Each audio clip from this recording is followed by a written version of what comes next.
लोकसभा चुनाव को लेकर एनडीए और इंडिया गठबंधन समेत अन्य दलों ने कमर कस ली है। वहीं एनडीए तो बड़े ही विश्वास के साथ अब की बार 400 पार का दावा कर रही है, लेकिन बिहार में एनडीए का पेंच फंसता हुआ नजर आ रहा है।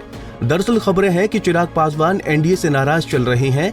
कहा जा रहा है कि नीतीश के इंडिया गठबंधन छोड़ डीएनए का हाथ मिलाने पर चिराग पासवान खुश नहीं थे।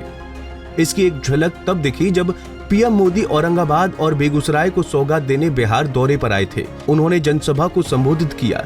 मंच पर तमाम बड़े नेता मौजूद थे, जिसमें नीतीश कुमार, पशुपति पारस, मांझी जैसे कई नेता थे, लेकिन चिराग पासवान और उपेंद्र कुशवाहा मौजूद नहीं थे, जिसके बाद कहा जाने लगा कि एनडीए में सब कुछ ठीक नहीं है।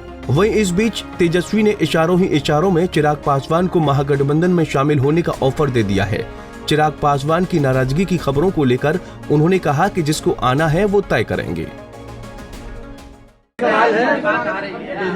सवाल है, आप कहते हैं कि आप कलम बांटने का काम करते हैं और भाजपा वाले तलवार बांटने का काम करते हैं, लेकिन इंडिया ब्लॉक के एक नेता हैं ए राजा, उन्होंने कहा है कि भारत एक देश नहीं है और अगर ये एक देश है तो एक भाषा और एक परंपरा ये होनी चाहिए। और उन्होंने आगे बढ़ने के बाद ये भी कहा कि रामायण में वो भरोसा नहीं रखते हैं और राम सही नहीं है। ये उनका व्यक्तिगत बयान है, ये हम लोग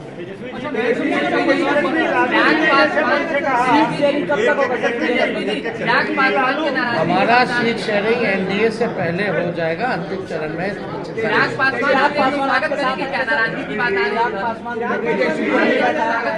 इसमें हमको क्या कहना, हमको तो कहीं जाना है नहीं, हम तो जहाँ हैं वहीं हैं। जिनको आना होगा वो ना बताएंगे, तब की बात है।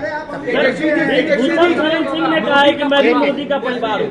ब्रिजभूषण शरण सिंह, जितने महिलाओं का शोषण का आरोप है, उन्होंने भी कहा कि मैं भी मोदी का परिवार हूँ। अब देखिए, अब इस पे ज्यादा कुछ तो हम नहीं कहेंगे, लेकिन हम इतना जरूर कहेंगे, 80 करोड़ गरीबी से करते हैं हाहाकार, 100 करोड़ बेरोजगार, 120 करोड़ महंगाई से लाचार, दुखी सब परिवार, फिर भी कहते हैं उनका परिवार।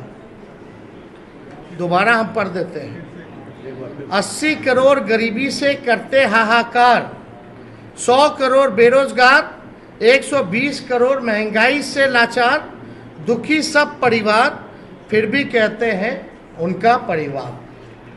मतलब मुद्दे की बात होनी चाहिए।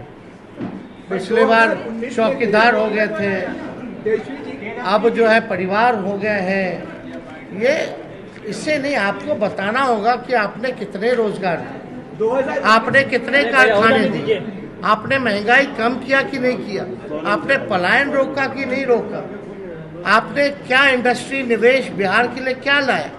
आपको इस मुद्दों पर जो है कितनी गरीबी आपने हटाने का काम किया, आपको इन मुद्दों पर जो है लोगों को बात करनी चाहिए। बता दें कि तेजस्वी की जन विश्वास रैली के बाद अब एलजेपी चिराग गुट खुद को जनता के बीच रखने के लिए आगामी 10 मार्च को वैशाली लोकसभा क्षेत्र के साहिबगंज हाई स्कूल के मैदान में आशीर्वाद महारैली का आयोजन करने जा रही है।